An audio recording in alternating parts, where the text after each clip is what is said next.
G'day, May 40 here. So when I was working on a Super Bowl preview, I just spent 2 minutes on it yesterday morning, and I knew that the Philadelphia Eagles were 40 pounds heavier in their offensive line compared to the Kansas City Chiefs defensive line. So I was then curious, are the Eagles also faster? So I put it into Grok, and Grok said the Eagles were also faster. So the Eagles were bigger going into this game in the line. They were stronger. They were faster. They were obviously more talented. So I said, if there's going to be a blowout, there's only one direction the blowout's going to go. It will be the Philadelphia Eagles blowing out the Kansas City Chiefs. If Kansas City wins, it's because of superior coaching. And I still think if 2 or 3 plays had gone the different way, that Kansas City may well have played the Eagles close. Though you look at these two teams based on last night and you think, wow, if they played 10 times, the Eagles would surely win 6 or 7. But I remember in the opening drive, Kansas City Chiefs quarterback Patrick Mahomes throws a 10-yard pass to Travis Kelce. It would have been a first down, and that generates momentum, just like your relations with other people. Once you form that initial connection, then it's easier to build the second connection and to keep getting better, and you're both getting energized, so you're both incentivized to keep building your relationship. But Travis Kelce dropped that ball, then he dropped another ball, and then they made a couple of very ticky-tack mistakes, penalty calls, and so I think if a few plays had gone differently, it would have been a very different game. Also, it supported the conspiracy theories that the NFL was behind the Kansas City Chiefs, because the Kansas City Chiefs won a lot of very won games on very close scores on the basis of a couple of very ticky-tacky penalties. And so without the support from the officials, right, the Chiefs got wiped out. If the officials hadn't thrown highly dubious flags and made terrible decisions in the Chiefs' opening 2 playoff games, they never would have been in the Super Bowl. So the Super Bowl showed they did not belong there. Houston showed in the initial playoff game played by Kansas City this season that Houston looked like the better team compared to Kansas City. Buffalo looked like the better team. And except for dubious decisions by the referees, right, Kansas City would have lost both of those games. Right, they had no business being in the Super Bowl, and without outrageous calls going their way, they did not belong in the Super Bowl. And it must have been so embarrassing for the NFL, who'd been cheating and providing a nudge to referees to favor the Kansas City Chiefs, and you get Kansas City into the Super Bowl. You got Taylor Swift watching, and the Kansas City Chiefs are terrible. I mean, every minute watching that game was just wasted time. That's what it felt like for me. It was such a one-sided blowout that it was a real faceplant for the NFL. Now, my friend Ricardo had a really good response to me when I said it sure looks like the NFL has been rigging games in favor of the Kansas City Chiefs. And so Ricardo responded, what did he say?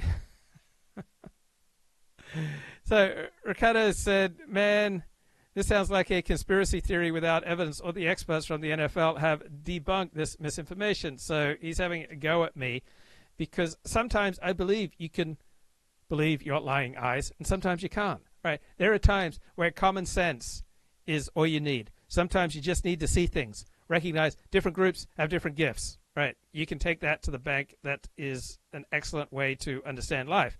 Now, whether or not wearing a mask in an indoor space around a lot of people will reduce the transmission of an influenza, common sense suggests somewhat.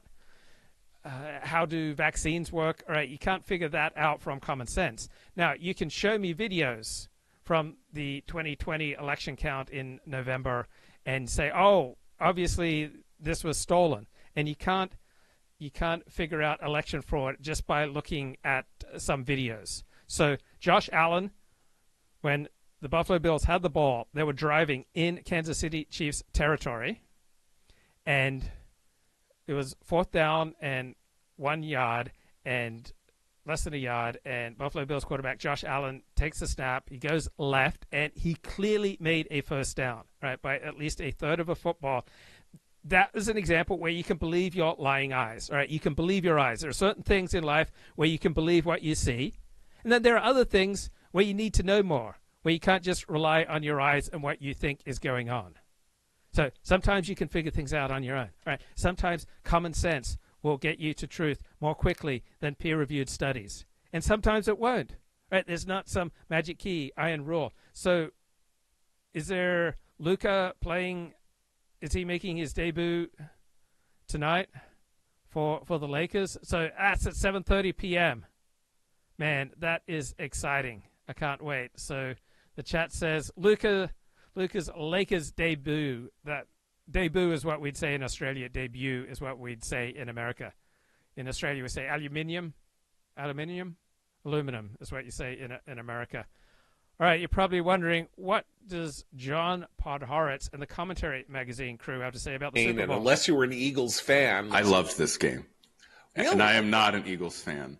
Why? But I am a Chiefs hater. Okay. I crossed that line this year. From someone who liked the Kansas City Chiefs, and I confess I still very much like Patrick Mahomes and his wife Brittany. I'm like President Trump in that respect, but as the season went on, I became angrier and angrier at the way in which the Chiefs somehow miraculously pulled out wins by one score, usually after one or two controversial calls by the officials helping the Chiefs.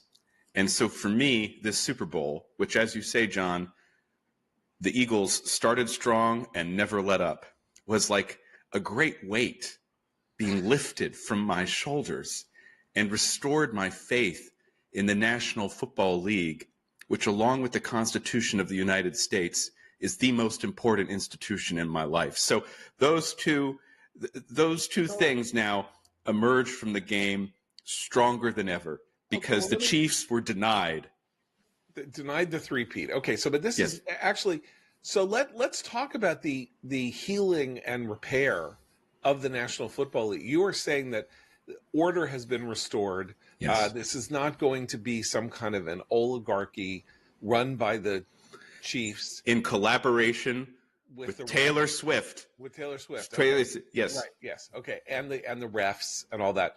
But that rather we have the NFL as one of the major indicators that the social pathologies of the last half decade are where the diseases created by those social pathologies are clearing up, right? They took the end racism slogans out of the end zone. They took things off the helmets. No one was kneeling. No one was kneeling. Weirdly enough, in the middle of Kendrick Lamar's indecipherable halftime show, there was that moment where the dancers all formed an American flag, and it did not seem to be ironic. My jury is still out on that one. I didn't understand a word he was saying. We also have, Kristen, go ahead. No, I was just going to say to the Kendrick Lamar halftime show, I didn't watch the entire game, although I completely agree with Matt's take on the transformative power of now seeing the Chiefs fail. But the Kendrick Lamar he sang the most famous diss track popular right now, which struck me as being the perfect thing in our current timeline, literally a diss track. But I appreciated a couple of things. The president actually having an active role in this major cultural event again. He did the pre-game interview with Brett Baer. He was there waving from the box. He got a big cheer. It was actually nice to see a president doing that thing, which we have had 4 years of a president just running away in terror from any sort of media spotlight. So that was kind of reassuring, even though I too was slightly baffled by the halftime show. Some of the commercials were better too, except for the Nike one, which still had this weird there was there was a restorative quality to some of the commerafals also, because the wokeness was gone.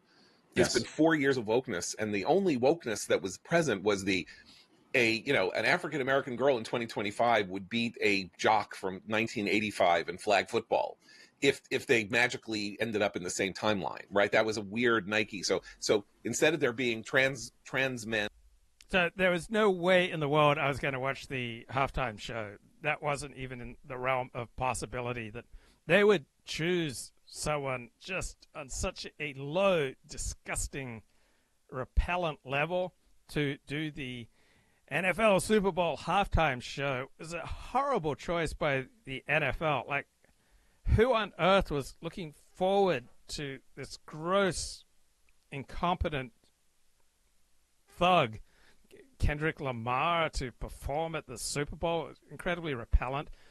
The Super Bowl commercials didn't move me at all. All right, maybe they were a little better than normal. But I remember tuning in with half an hour to go before the game, and it was all this like singing and stuff. There was very little football or football analysis. And then what a terrible choice to sing the national anthem. All right, someone who can't sing. So, and then the NFL, it's still like way too woke. It's just, just the whole thing was incredibly repellent. And then I went back to watching this Netflix show, The Recruit, and I turned it off initially after 5 minutes. But then I kept reading it's got good reviews, and now it's out with season 2. And so I kind of went along with it. I'm embarrassed for like 3 episodes or so. Don't waste a minute of your time on the Netflix show, The Recruit. It's just so dumb. But I had a great palate cleanser lined up. And anything by Taylor Sheridan. So this is Lioness. And so I'm not a big believer in women in the military, but I don't impose my ideological blinders on entertainment. What I need from entertainment is that it holds my attention and I don't feel disgusting afterwards. And so Lioness holds your attention. And season 2 is just off the charts. Just a terrific palate cleanser. Okay. Maybe we'll check out Laura Ingraham. Flail about. Whoa!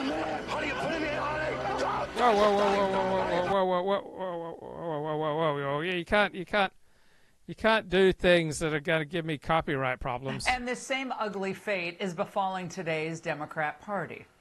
We have to be able to have the stomach to stand up to this would-be dictator that is running roughshod all over our government right now through Elon Musk. Y'all know he likes to pal around with Putin, right? He's trying to turn us into Russia. But I got news for him. We, the people, will not go. All right, instead of calmly examining their own political troubles, then making the necessary tweaks or adjustments, Democrats are just dispatching the most radical players to make the same failed points that didn't work in 2024. But now, instead of just Trump being an evil despot, well, Elon Musk is one too. Every time you hear DOGE, the Department of Government Efficiency, you just remember it is the Department of Government Evil. This will be a congressional fight, a constitutional fight, a legal fight, and on days like this, a street fight. We've got to meet the wickedness where it is. Leave federal employees alone. Oh, threatening fights in the street, are they? Okay. Well, only in the insane liberal clown posse world would volunteering to save taxpayers billions of dollars, which is what Musk is doing, could in any way be considered wicked.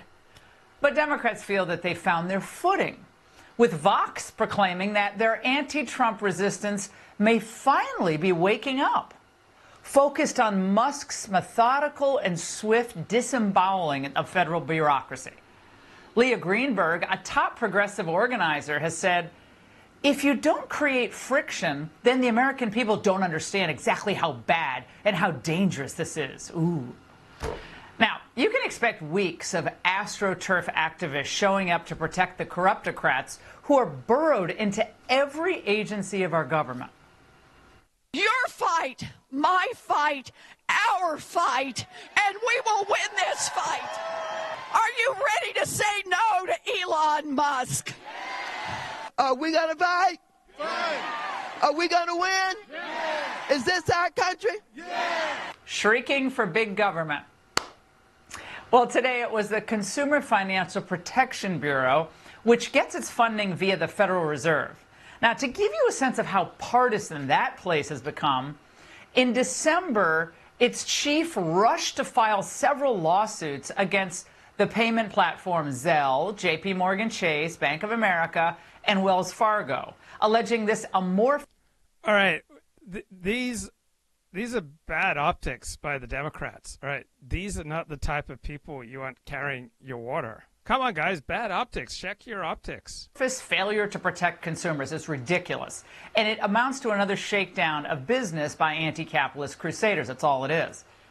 Now, think of it this way. The same Democrats who caused inflation to skyrocket and who hid Biden's decline, they now want you to think that they care about protecting your bottom line. And as for their sudden concern with the use of executive orders to get things done, they're all worried about that. Now, I don't recall they had any problem when their hero, Barack Obama, flexed his Article 2 powers. We are not just going to be waiting for legislation in order to make sure that we're providing Americans the kind of help that they need. I've got a pen and I've got a phone, and I can use that pen to sign executive orders and take executive actions and administrative actions that move the ball forward. I got a pen, I got a phone. Well, the press and Democrats loved it, right? Because that was quintessential Obama cool under pressure. And of course, Democrats cheered when Joe Biden used executive orders to wipe away billions in student loan debt. Courts ultimately stepped in to hobble the Biden moves. But Warren and Schumer, remember, they didn't care at all. Back then, they were not only not complaining about the executive orders, they pushed Biden to issue them. And she even put out a press release about it. So Trump right now is just following precedent. He's doing exactly what the Democrats supported for years. We're actually getting rid of a few programs that are just a waste, just really a waste. Now, liberals are up in arms when Trump uses his own executive authority after campaigning and winning on a platform to cut government waste. It's hypocrisy, and it's a hyperbole alert. What we are witnessing is a constitutional crisis. This is the most serious constitutional crisis the country has faced, certainly since Watergate. The president is attempting to seize control of power and for corrupt purposes. This is a red alert moment when this entire country has to understand that our democracy is at risk. Now, imagine having that guy, Chris Murphy, as your senator. It's my home state my old home state of Connecticut. It breaks my heart. So your state is sinking. It's bleeding manufacturing jobs due to high taxes in Connecticut and a terrible anti-business climate. And Murphy's answer to all of that is Trump's a threat to democracy. Yeah, it's just a propaganda loop. And we've heard it for years. Washington Post columnist E.J. Dionne is laying it on thick, describing Trump with the A word, authoritarian. Do they have amnesia? Do they not recall what happened last time they went down this road? Trump won't hold autocrats accountable because he wants to be an autocrat himself. Not only did he win the election. Our CBS poll finds that a majority of Americans, 53%, approve of the job he's doing. That's a better approval number than he ever reached during his first term in the White House. But, of course, he's more popular than ever. And instead of demanding answers from the irresponsible bureaucrats, what the Democrats do and their media friends is they hassle those who are bringing the waste to light. Now that we start to find out some of the programs that AID has been funding, if you think about it, sex change operations in Guatemala, LGBTQ programs in Serbia, the U.S. this is government ridiculous. does not This is so fund beyond sex the pale. change operations or fund Hamas. You know that, though. But you sit on... That is not true, Margaret. I couldn't get the Secretary of State. I asked him 3 times to tell me that we were not funding Hamas through AID. He couldn't do it. Are these anchors supposed to care about facts at all? Haggerty schooled CBS. Yeah, that's the headline there. Why weren't there investigative teams at CBS, at NBC, ABC, all the networks? Why weren't they uncovering the waste that Musk has found? Aren't there things called FOIA requests? Don't they care? And don't Democrats also want to be known as good stewards of the taxpayer money? Or do they think they can grow their base, improve their appeal to young and minority voters by being the protectors of the bureaucracy, of DEI, of climate change giveaways? That's going to grow your party? Look, no one seriously thinks Trump and Musk are trying to tear down democracy. No one. But most Americans sure want them to tear down the bureaucracy. And the more evidence of waste that Musk and his team uncovered, the more powerful the argument for a major downsizing of federal spending. And this is what Democrats and their media poodles truly fear. They fear an informed electorate, the curtain pulled back, and the corruption exposed. And that's the angle. And now an unelected Obama judge in Rhode Island must be feeling very full of himself tonight, because in a ruling issued earlier today, he railed against President Trump and the Doge crew for failing to comply with his order, one judge's order, to unfreeze federal spending. Judge John J. McConnell handed it down after 22 blue states just were up in arms that funding hadn't been restored. Of course, they went for the sympathy play, citing HIV services in the Congo and a public health grant to Namibia. Now, McConnell had ruled previously that the Trump team had overstepped its executive authority by halting the monies. But if one judge, is going to have the power to stop the Trump cleanup crew in its tracks, don't you think we should know a little bit more about him? And yeah, it's as bad as you would imagine. McConnell once served as treasurer of the Rhode Island Democratic State Committee, and he donated more than $100K to liberal Democrats, including to Biden, to Hillary, to the DNC, and a really hefty chunk of cash to the Democrat Congressional Campaign Committee. The list goes on and on. So again, this is an unbiased jurist. This is someone who has the power, and keep scrolling, guys, have the power to do what? To issue a nationwide injunction and stop a duly elected president from doing what the voters elected him to do. It is a scandal. Joining me now, Utah Senator Mike Lee of the Judiciary Committee, former Supreme Court law clerk. Senator, in total more than 40... So the conventional wisdom is that a politician should primarily, above all, uber alles, transcending any other consideration, a politician must be judged uber alles overall on the basis of the amount of legislation and the impact of the legislation that he can pass. And so Joe Biden has received excellent marks by and large from journalists, particularly for his first 2 years, because he passed a lot of really big legislation. But it is not marked out by the will of heaven that passing legislation is inherently a good thing.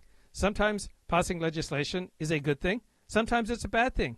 There's nothing marked out by the will of heaven that passing legislation is more likely a good thing than a bad thing. It's not. Passing legislation is a shallow basis for judging whether or not a politician is important. So Bruce Wolpe, senior fellow at the U.S. Studies Center in Australia, says Trump's on a roll, but the main game's about to begin, and he may lose it. This is in the Sydney Morning Herald. And so the main game, according to Bruce Wolpe, and you don't give a toss about Bruce Wolpe, but he embodies the mainstream media's perspective on this, and he embodies political scientists' perspective on this. He embodies the elite perspective on this. He embodies the academy's perspective on this, and that is the primary function of a president is to pass legislation. And there are times when the most significant thing a president does is to get legislation passed. But there are other times where there are things that he does outside of passing legislation that is more important. Sometimes a national conversation, such as what Trump is triggering right now with this blizzard of executive orders. So a national conversation on our culture, all right, is, dare I say it, sometimes even more important than passing legislation. Now, I think Republicans passing a budget and reforming taxes and reforming spending, I think that is vitally important. And yeah, I am predisposed to the mainstream perspective that may well be. No, I'm not. I don't believe that that's more important than all of Trump's executive orders. So Donald Trump rolling back affirmative action and diversity, equity, inclusion, right?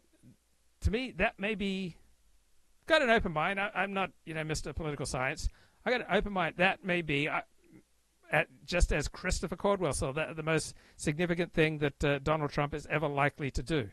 And that doesn't require legislation. So Trump's voters are all in with him. His projection of executive power is working in the polls. He is crushing it on tariffs. There's more trade war coming. Trump is crushing it with his cabinet appointees. He's got his man Russell Vought in as the head of the Office of Management and Budget. Right?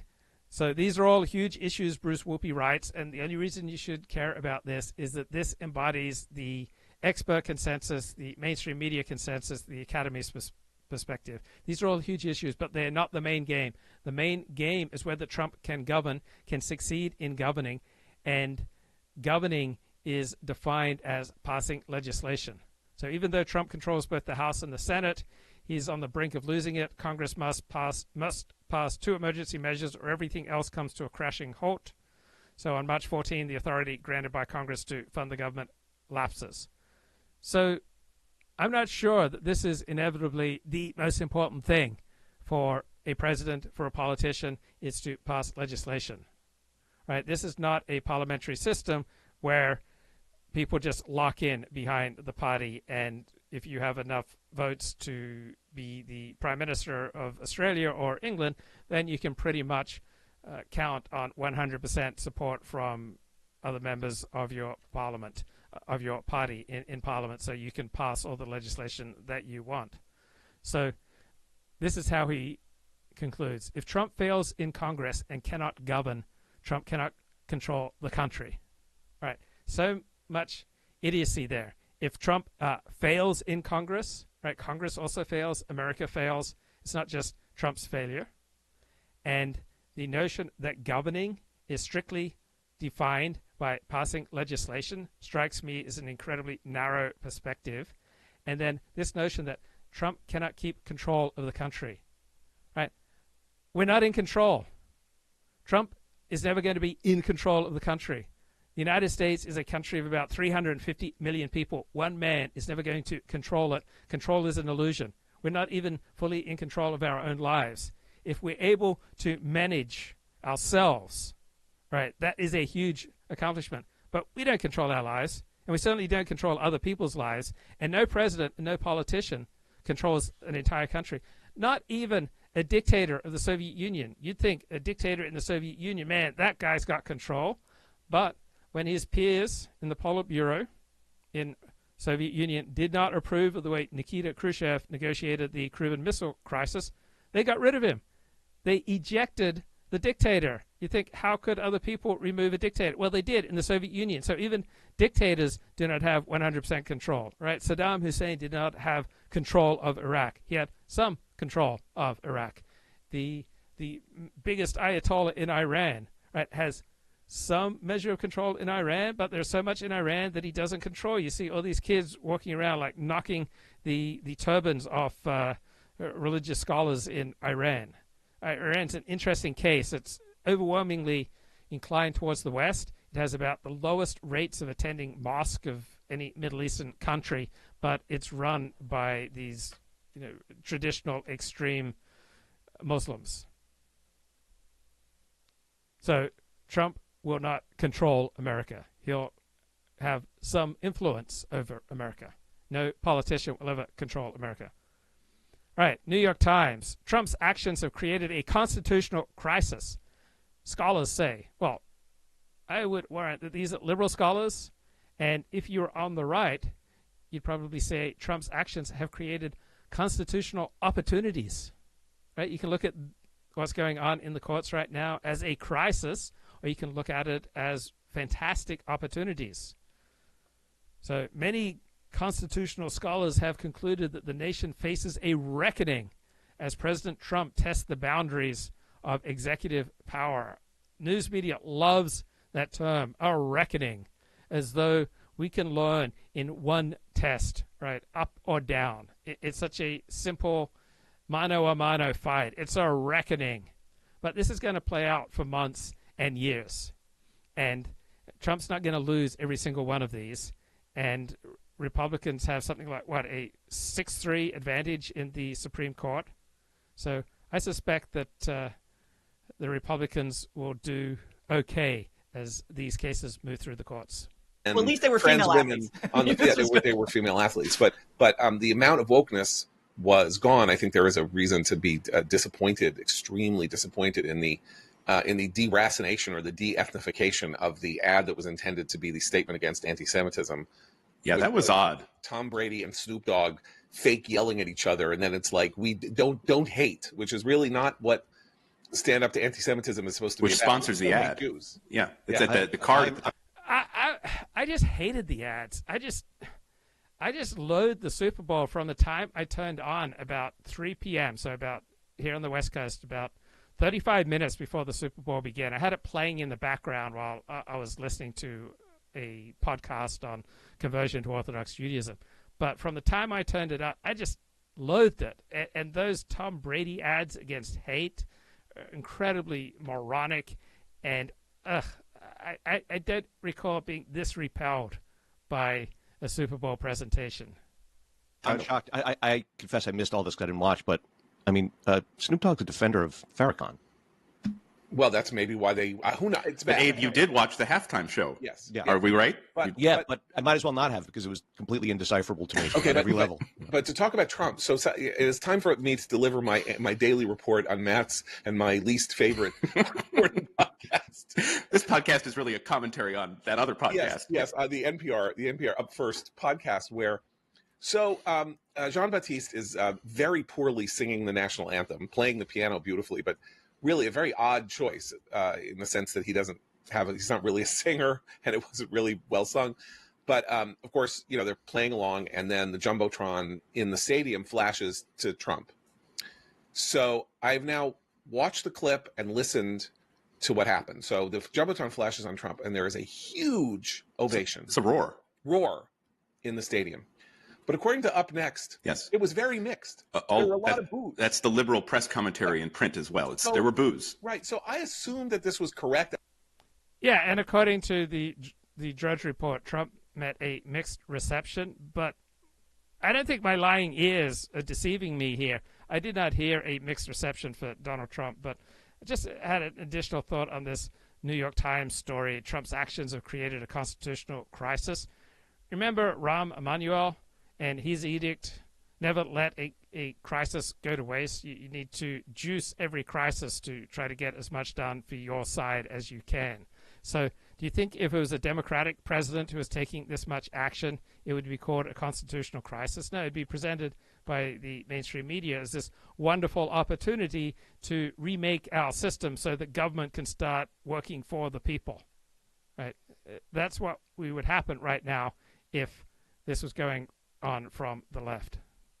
I wasn't really paying attention, and I honestly did. I'm sorry, when I did the research, I did the work, and I listened 3 or 4, and I heard on YouTube, I heard no boos. I heard a roar.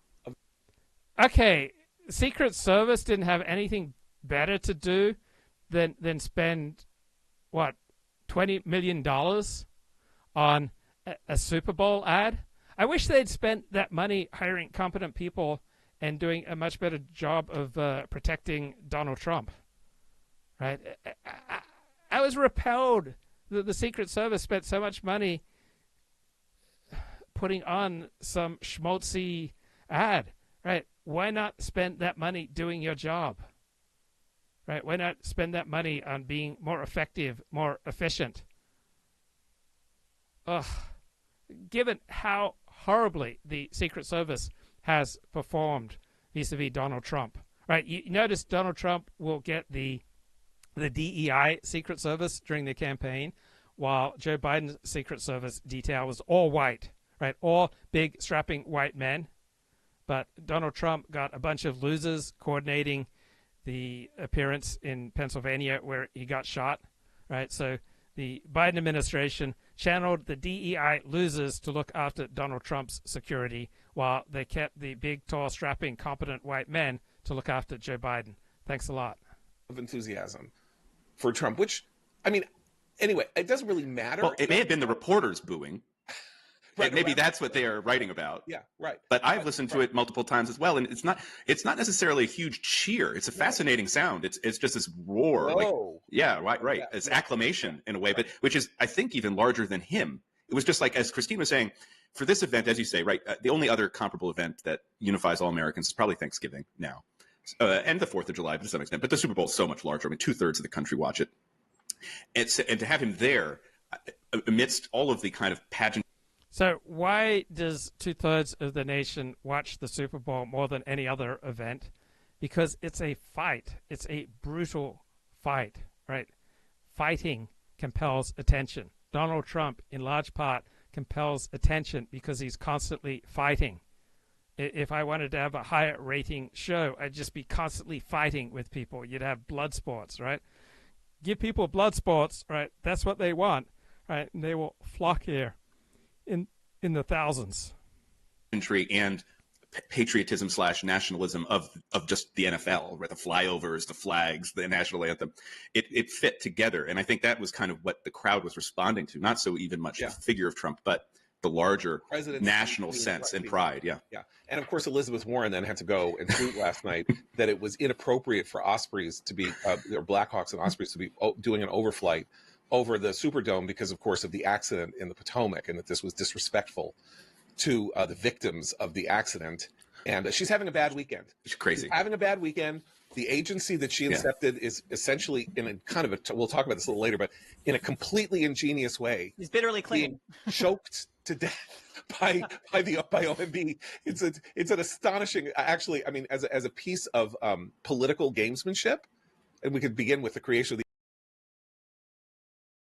Okay, let's get a burst here from Mark Halperin's show that recently came Another day of confusing news headlines. I'll run through them. We're going to talk a lot tonight about America's role in the world in the age of Trump with two of our friends from International Intrigue, and summarize some of the news, show you a little bit of video from the day, and then, as I said, Helen saying a lot of action in the courts today of various court cases involving challenges to primarily the activities of DOJ and the efforts to do various things in the federal government to cut and suspend and freeze and fire. I'm not going to run through these decisions, in part because there's so many, and in part because these are all district court judges. These are not final decisions. There's nothing climactic in any of the rulings that came down today or any of the arguments that were made. But I will say this is true, what liberal legal analysts. Right, so if you want to write a screenplay or a compelling novel, it just has to be filled with constant action, right? You want to see people taking action and allow people to reveal their character through the actions that they take, right? Action, right? Movement, a moving camera, right? That holds the eye's attention. Ari Melber says, which is on Twitter, President Trump is losing more in court more quickly than any other president this early in their term. Democrats on Capitol Hill continue to try to find a way to slow down or stop some of these Trump moves. Senator Schumer promoting again his whistleblower hotline. And it is a reality that there is no shortage of government employees who are unhappy about what's going on, some who've been locked out of their offices, but all of whom have stories to tell that the Democrats are trying to promote, and you're starting to see those show up places in the media.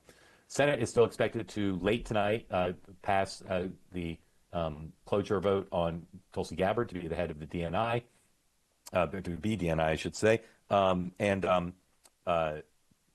There's 3 Republican senators who haven't taken a position yet.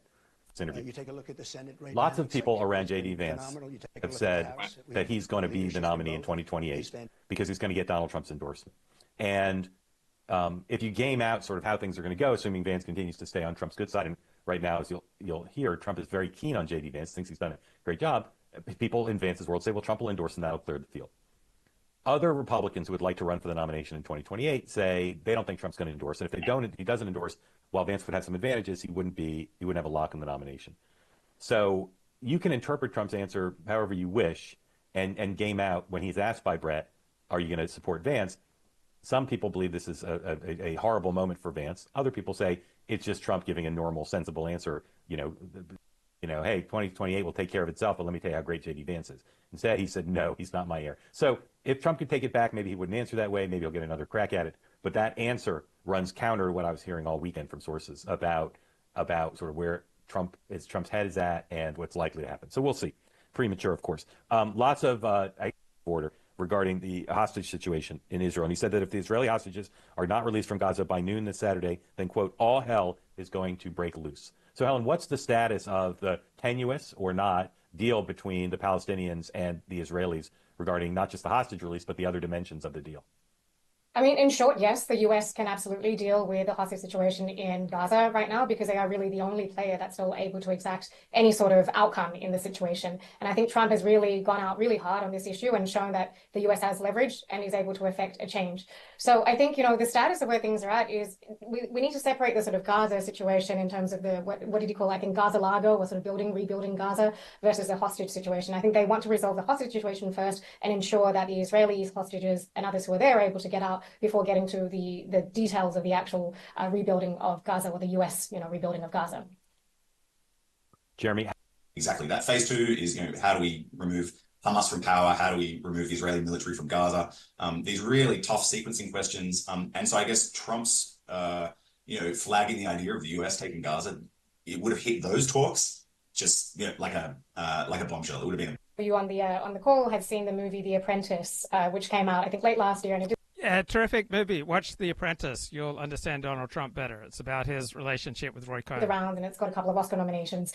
But I think, look, not to sort of trivialize the issue, but I think the film itself is a very good depiction of how Donald Trump thinks and how President Trump thinks. And part of it, what's bleeding into this current tariff situation, is his tactics negotiation, right? And anchoring high and sort of going in hard and sort of making sure that people on the other side of the table feel like this is a real tussle, and not giving away any concessions and not giving away your own positions. So what we're seeing playing out with the allies is the old rules of the world order in terms of global free trade and encouraging globalization and international world order is kind of being folded away. And if I were advising Europe, which I think Europe is a very different... They're not spinning, they're not obfuscating. If they're being honest, would they agree with these statements? That Europe uses non-tariff barriers to gain an unfair trading advantage over the United States. That seems true, right? And they'd admit it if they were being honest, right? Yes? Yeah. Okay. Yeah. In some sectors, that NATO countries have gotten a free ride, not paying not only not their fair share, their prescribed fair share under the NATO rules. So they've gotten away with cost shifting from their own taxpayers to American taxpayers for decades. Correct? Yeah. Right. It's improving, but yeah. Yeah. I mean, it's improving, but it's still not where it's supposed to be. Yeah. Often Europe has, for its own, like Germany, for its own parochial interests, has done things with the Russians and sometimes with the Chinese that have undermined American security and America's place in the world. Also true, right? Yes. So yes. You guys are not pro or anti-Trump. You're just... how do you think Putin is reading Trump's early moves on the whole chessboard?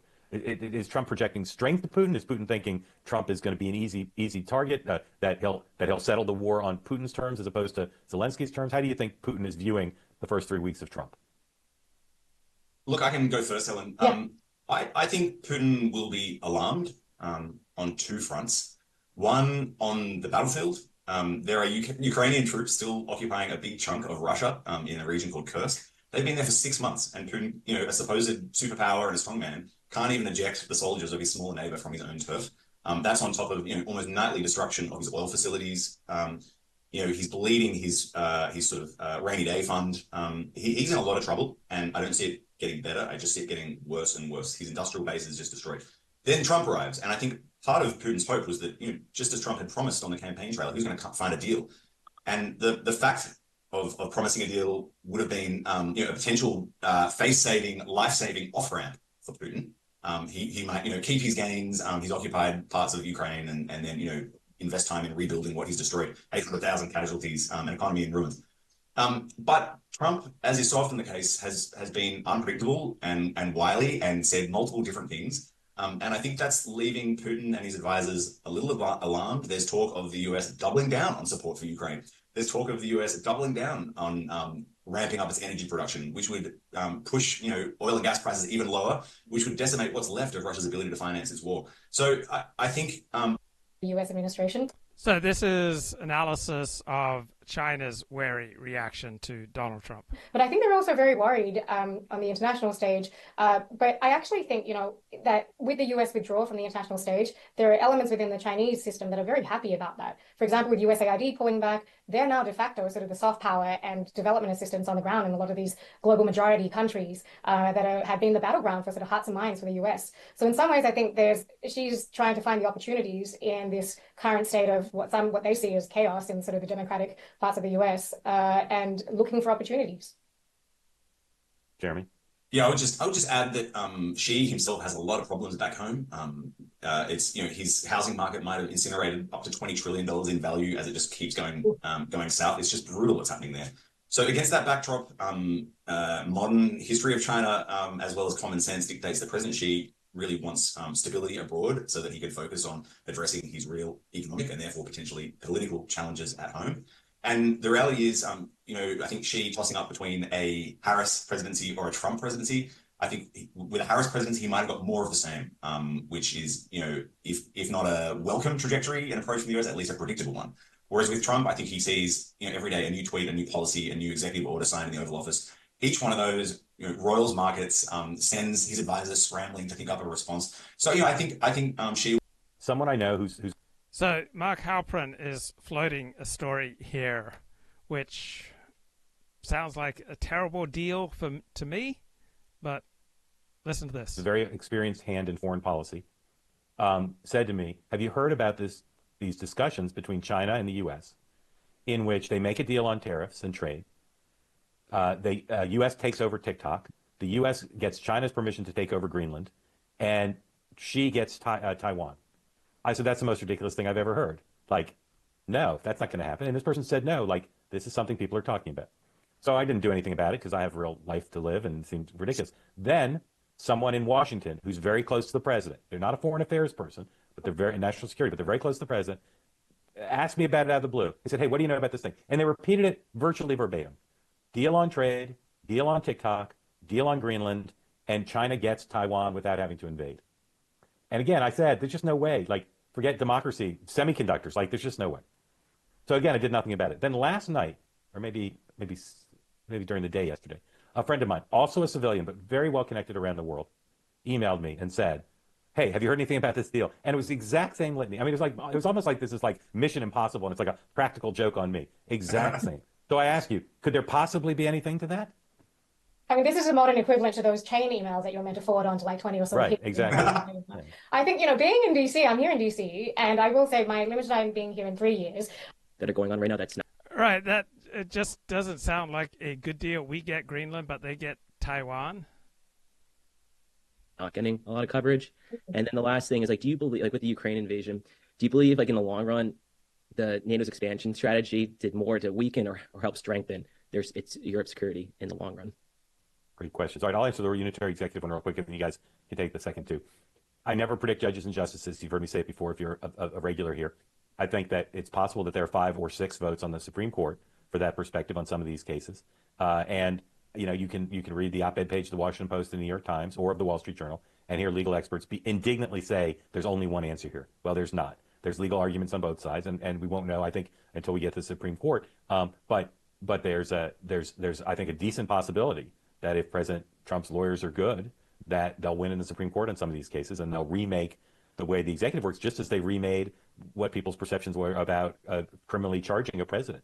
They basically said a president can't really commit a crime, and they may say that it's perfectly fine for the executive to say, you know what, USAID was created by Congress, but if the executive thinks the right thing to do is fold it into the State Department, that's fine.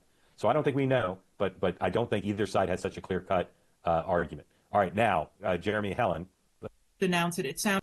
It just doesn't ring true to me that Trump's going to lose most of these executive orders in the courts, right? He'd have to win at least a third of them, you'd think. Crazy. But when I saw the hostages come out over the weekend, and they looked like people from the Holocaust, yeah, I was so disturbed. And when I saw all the tunnels, clearly we can't go back to the way things were. So is it possible that Trump's completely outrageous idea will lead to some new solution that could benefit both the people of Gaza and peace in the region? because Hamas is just clearly using them as a pawn. Sorry, that's it.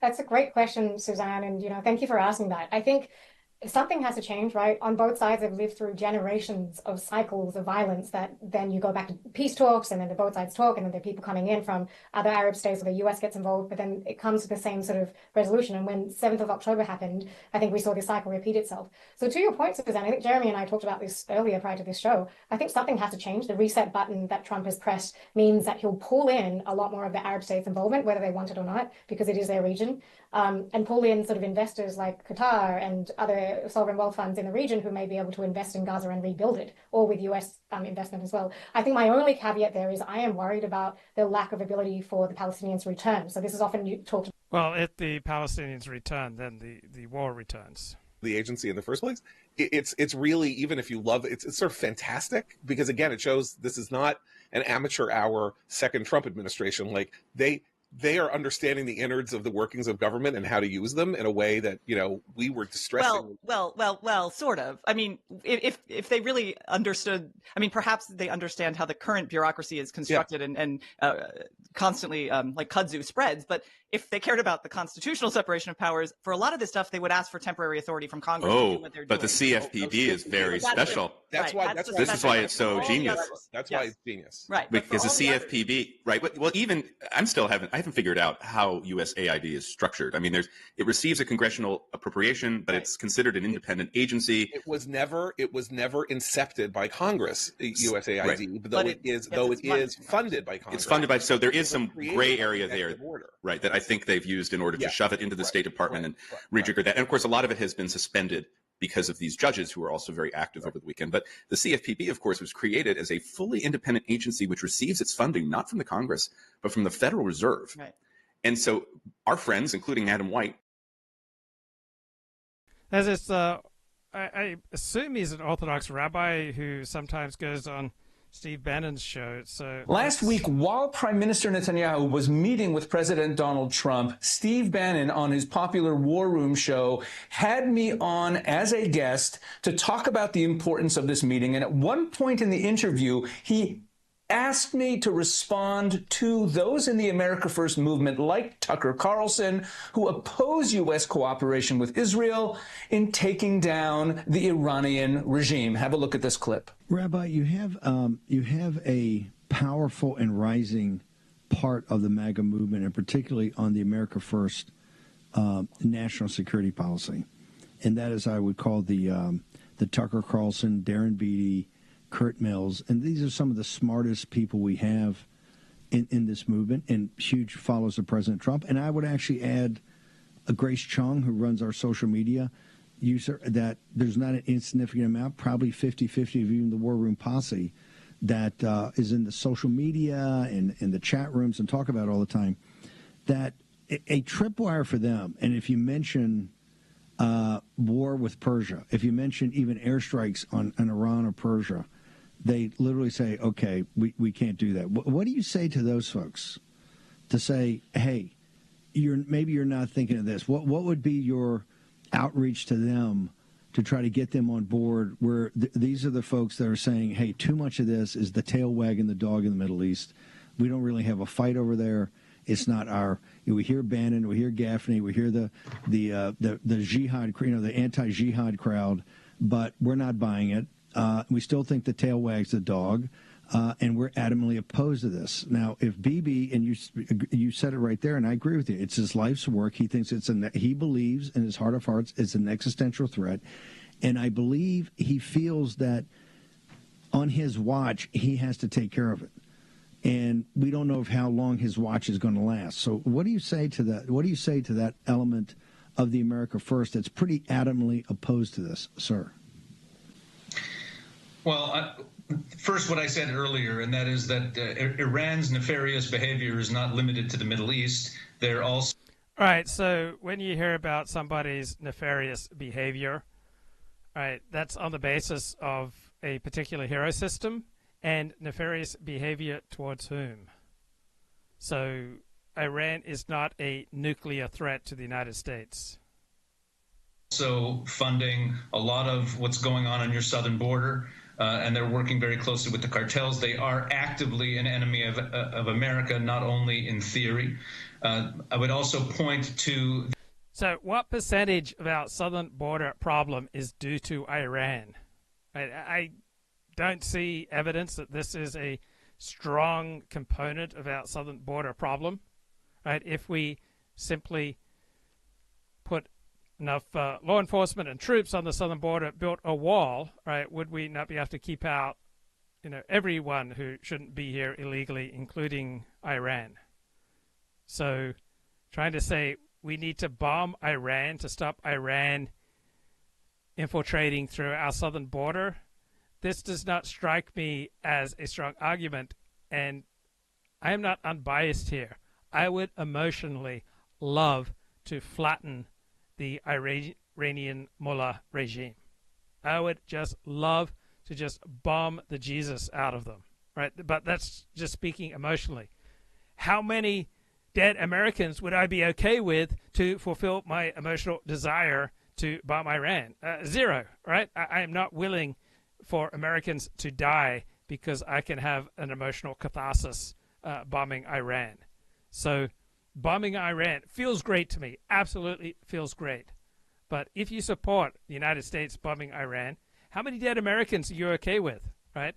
So Osama bin Laden listed off 3 reasons why he attacked the United States on 9/11, and let's just, for discussion's sake, apportion those 3 reasons, all right, on an equal basis. So therefore, out of the 2,000 people who died on 9/11, you could apportion a third of them due to America's relationship to Iran and how that has then inspired terror against the United States.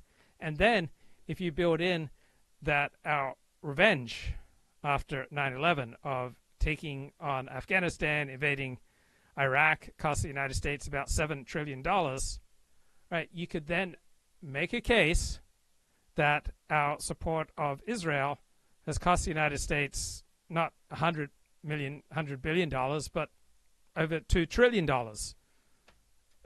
I'm not saying this is the only way. I'm not saying that this is true. I'm just saying the America Firsters who don't want the United States to bomb Iran, that's not a dumb perspective. All right, there are incredibly strong arguments on their side. And I am emotionally all in for flattening the mullahs in Iran, but I'm not willing for Americans to die so that I can have this catharsis. The Iranian people who are suffering under this regime. Okay, how many dead Americans are you willing to sacrifice to help the Iranian people suffering under this regime? Right, so the conventional wisdom is that 80% of the people in Iran hate the mullah regime that is running them. Then how pathetic are the people of Iran? I'm not willing for dead Americans. Right? I am not willing to exchange dead Americans to free the poor, suffering people of Iran. I think the poor, suffering people of Iran are absolutely pathetic if they can't do this on their own. And I'm not willing to sacrifice one dead American to help out people who are unwilling to get this done on their own. Right? Conventional wisdom, 80% of the people in Iran hate their regime. Well, then get it done. Why are you so pathetic that in 21 plus 25, in 46 years, why have you not been able to fight back? So one reason I suspect is that those 20% who support the Islamic regime in Iran, they are highly committed. While the 80% who hate the regime, they're not highly committed to overthrowing the regime. They're not going to risk their lives. They have other priorities. They are not intensely committed to overthrowing the Islamic regime, while the 20% who like the Islamic regime, they are intensely committed. So a small, intensely committed group, such as Hamas, such as the mullahs in Iran, they are going to rule over less committed, less effective, less cohesive, less trusting, right? Unimpressive majorities who are not willing to put their lives on the line, right? You may disdain and loathe Hamas, and you may disdain and loathe the mullah regime in Iran, but these are people who are willing to put it on the line, right? These are people willing to die for the cause. The supposedly vast majority who oppose them, overwhelmingly, they're not willing to die. They're not willing to sacrifice. They're not particularly competent. Like, why? I'm not willing to sacrifice one dead American if the 80% of Iranians who hate the regime can't get it done on their own. Yeah, one group carries licorice, the other carries AKs. I'm prepared to play Russian roulette if 40 plays any more Peter Robinson clips this week. So I'm emotionally 100% on the side of the rabbi here. Like, part of my heart would so love to see the mullahs just bombed into the Stone Age that I would love a good argument to do it. But the rabbi is not presenting me any good arguments. So seriously, if you support bombing the mullahs, how many dead Americans are you willing to sacrifice so that the people of Iran can be free? And how pathetic are the people of Iran if 80% of them hate the regime, but they can't overthrow it? I'm not willing to sacrifice dead Americans to help pathetic people. I'm not sure I'm willing to sacrifice one dead American to help Taiwan, as long as Taiwan remains this pathetic, this uninterested, this undedicated in defending themselves. Taiwan is pathetic, right? They have made very few sacrifices to defend themselves. So if the Taiwanese are not willing to defend themselves, and the people of Iran are not willing to defend themselves, and if the people of Gaza are not willing to defend themselves from Hamas, right? If most of the people in Gaza hate Hamas, then why haven't they done anything about it? Right? I am not willing to sacrifice American lives to help these people who just, on my very rough analysis, appear pathetic. Iran is actually not a very religious population. They have the lowest mosque attendance per capita of any Muslim. So that doesn't persuade me for America to sacrifice its own to bomb Iran.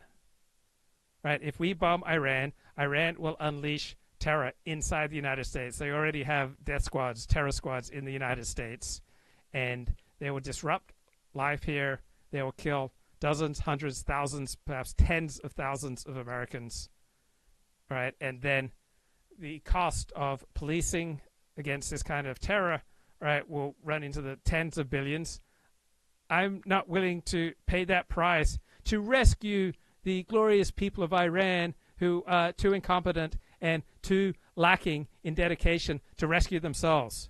Right? This is what happens if one time you allow yourself to do something for somebody who is perfectly capable of doing it for themselves. They will ask you again, right? They ask you, oh, could you Google this? Could you look this up? Or could you tell me what so-and-so is saying on Twitter because they blocked me, right? Rather than learning to use incognito mode, right, they will ask you to take care of them. And I will tell my friend, do not help this person out. He's a freeloader. He needs to learn how to use the internet. Do not Google stuff for people except in extraordinary circumstances if they're perfectly capable of doing it themselves. Don't do things for people that they're perfectly capable of doing for themselves, because you would just encourage freeloading. Right? Reward excellence. Reward good behavior. Reward dedication. Reward people who are willing to sacrifice and do the hard work to create good things. Right? Reward that.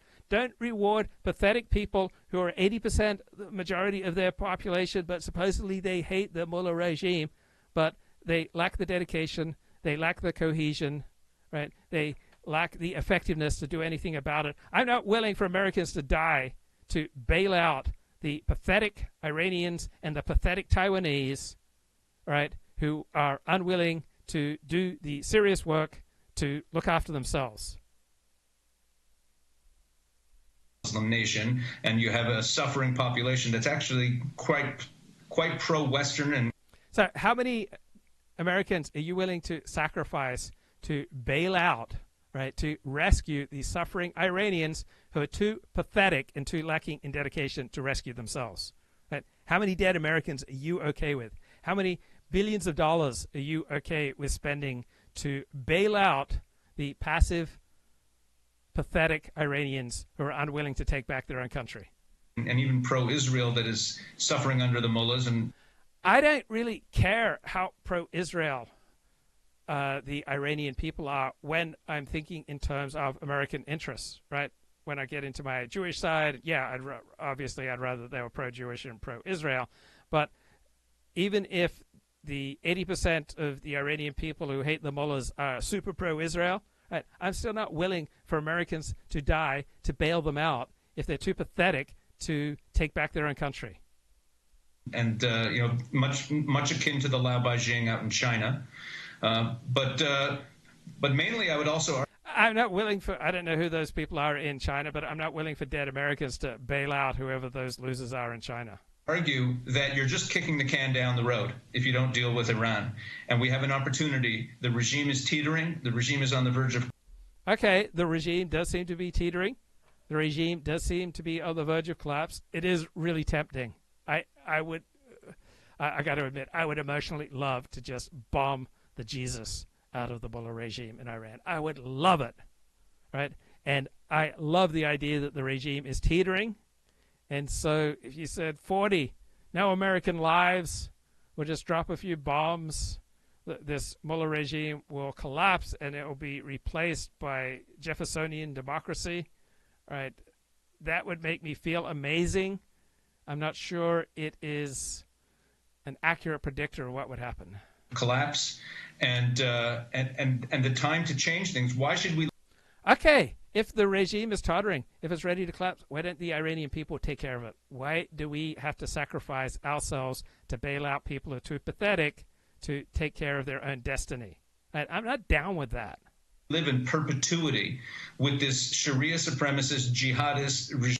Okay, if they're too pathetic to do something other than living in perpetuity with this whatever supremacist jihadi regime, then I don't think they deserve my country sacrificing for them, right? If this regime is toppling, is crumbling, right, is rickety, why don't they give it a shove themselves? Regime that started in 1979, it's not a law of nature that they have to be governing one of the largest nations in the Middle East. Well, then let nature take its course, right? Where are the formidable anti-regime opposition? Why don't they get it done, right? Supposedly, the people of Iraq, they were just dying to be rid of Saddam Hussein, and then Jeffersonian democracy was going to spring up because in their hearts, the people of Iraq, they longed to be free. Didn't work out so well. And if the Iranian mullah's regime were to fall, this isn't like Syria. So I assume that he is trying to make arguments to Americans on the basis of what's good for Jews and what's good for Israel. I just don't see a strong, compelling argument that it's good for Americans and America for us to sacrifice to take care of a regime for a bunch of pathetic Iranians who are unable to get it done themselves. It wouldn't be replaced by some other radical group. Iran is really you know that. How? Is quite an advanced, fairly Western nation. If you think about what it was under the Shah, you would have a very powerful partner with. So if it was so pro-Western and such an advanced nation, right, why did a relatively tiny number of Muslims take it over? Right, because that vast pro-Western majority lacked dedication, lacked effectiveness, lacked cohesion. They were just passive. They just allowed a small number of people with dedication and willingness to sacrifice to take over their country. I can't rationally make the case for bailing out these losers. The West, it would have, and the ripple effect of peace throughout the world would be incredible. Oh, so tell me about the great ripple effect of knocking over the Taliban in Afghanistan. Tell me about the great ripple effect of knocking over Saddam Hussein. Right? I don't see a great ripple effect. Right? I see a lot of dead and wounded Americans. I see a waste of $7 trillion. Most Americans understand that our invasions and occupations of Afghanistan and Iraq were a disaster. And why would we want to repeat anything like that? And this is very... On the other hand, I recognize no one's calling for, or very few people I would expect are calling for the United States to occupy Iran. They would say just bomb the nuclear facilities and the oil production facilities and the National Guard facilities and just bomb the bad parts of Iran, then the regime will fall apart and the good pro-Western people, the pro-Israel people of Iran will just rise up and produce a Jeffersonian democracy. Very much a national security issue for the United States as well. The Iranian regime. Right. Many people don't realize that when you're a mullah, you can just grab women by the pussy. They let you do it if you're a mullah. It's good to be a mullah. If it's not dealt with, if it remains in power, especially if it continues to sell its oil, which Donald Trump is. So why would it remain in power if we don't bomb it? Apparently, the forces who are dedicated to it remaining impowerful are more formidable than the overwhelming majority of the Iranian people who, apparently by this reasoning, are pathetic losers. I just don't think that we should be dying and we should be bleeding and we should be suffering and we should be getting bombed and we should not become the object of jihadi hate to bail out a bunch of pathetic losers in Iran who can't get the job done on their own. Putting a stop to, but if the Iranian regime remains in power, there will be jihad. Yeah, there will be jihad if the Iranian regime remains in power, but by and large the Iranian regime has not mounted attacks on Americans in the United States, all right, and they could. I'm sure they've got squads here. So they have somewhat limited their attacks on they have limited their attacks on Americans in the United States. So do you think there would be more jihad if we bombed Iran or less jihad against Americans? I don't see, using common sense, how one can make an argument there will be less jihad against Americans if we bomb Iran.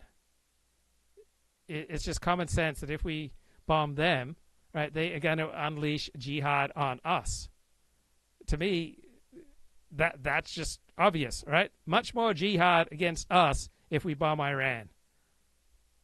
Jihad is not just a hobby of theirs. Jihad is what they put their money into, not into their own people. There will be jihad continuing through.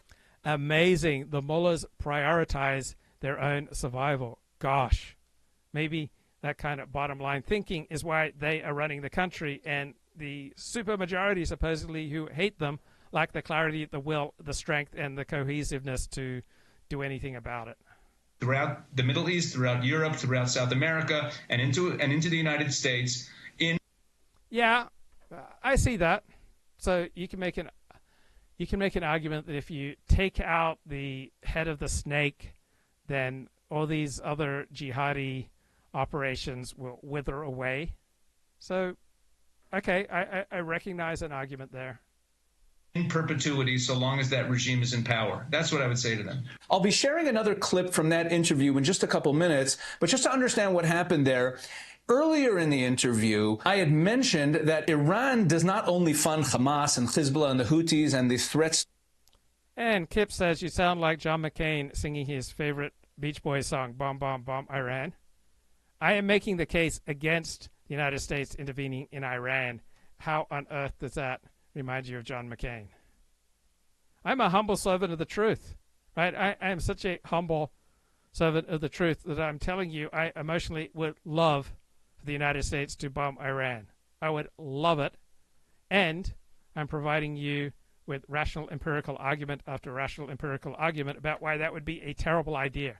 Right? There are many things that I emotionally want to do that are terrible ideas. To Israel and to the region in the Middle East. But going back more than a decade, Iran has been funding Hezbollah branches in Venezuela and Paraguay. Yes, there's actually a Hezbollah South America, South and Central America, and that Hezbollah branch is very involved in the drug trade and the human trafficking. Okay, this is a good argument, right? Iran does fund all sorts of terror groups around the world, and so if you destroy the Iranian mullah regime, then these terror groups would have less funding, and maybe there'd be less jihad. All right, that's not a ridiculous argument. trafficking trade. And in fact, they have for years been business partners with the Mexican cartels. So a lot of the human trafficking and drug trafficking that's coming across the southern border has direct Iranian involvement. My point was that Iran already today is an enemy of the United States. They always call the United States the Great Satan and speak about taking down the United States. And even more importantly, Iran signed a 25-year strategic cooperation agreement with the CCP, with the Chinese Communist Party, America's #1 enemy. As part of that agreement, the CCP buys large quantities. Okay, there are 200 nations that have signed agreements with our biggest geostrategic enemy. That's not a reason to sacrifice American lives to go bomb Iran. That's really weak reason. Of Iranian oil. 90% of the oil that Iran sells as of today, it sells to the Chinese Communist Party. And let's bring Elliott Blatt back onto the show. Mr. Blatt, how are you, sir? Blessings. Can you hear me? I can, loud and clear. All right, great. Wow. What a week. What a weekend, bro. So much winning. So much winning. So much winning apart from the Kansas City Chiefs. Yeah. But what a travesty. Just awful. The idea that this was going to be close, just pathetic. Just pathetic. I watched the first half, and then it just became clear. It was like at the toward the end of the second quarter, and there was an interception. Yeah, where there seemed to be a chance that maybe KC could possibly get within contention, and then like intercepted on their own 20. I mean, it was over. I was out of there. I couldn't. I just didn't want to watch. I don't want to watch a slaughter, bro. I was gone. I was on to new things. Good for you, mate. Good for you. Thanks, bro. That was not the reason I called in. I just needed to get that away in a rather perfunctory manner. I need to correct the record, bro. Last time we spoke, I think I sung the praises of AI. Did I not? A little bit. Very okay. moderately and temperately. Okay. So basically, I decided to use AI to try to reduce what we call scut. You ever heard that term, scut? I'm not sure. Okay. It's used in the medical world. I don't know if it's used beyond the medical world, but basically it's boring tasks that you need to complete, like filling out insurance forms. Silly administrative tasks that require zero IQ, but you have to do nonetheless, right? Mm-hmm. And so I identified this piece where maybe this piece of scut could be handled by AI, right? Mm-hmm. And I did some tests and so forth, and I figured out, wow, this might have worked. It's like, I need this number for this product, right? AI, give it to me, right? And sure enough, after like 10 seconds, it gave it to me. Ordinarily, this would have been, 2 or 3 minute operation. Going to web, finding the product, clicking on the product, going to the other product, getting to the page and finding this particular number. And it gave me this number, right?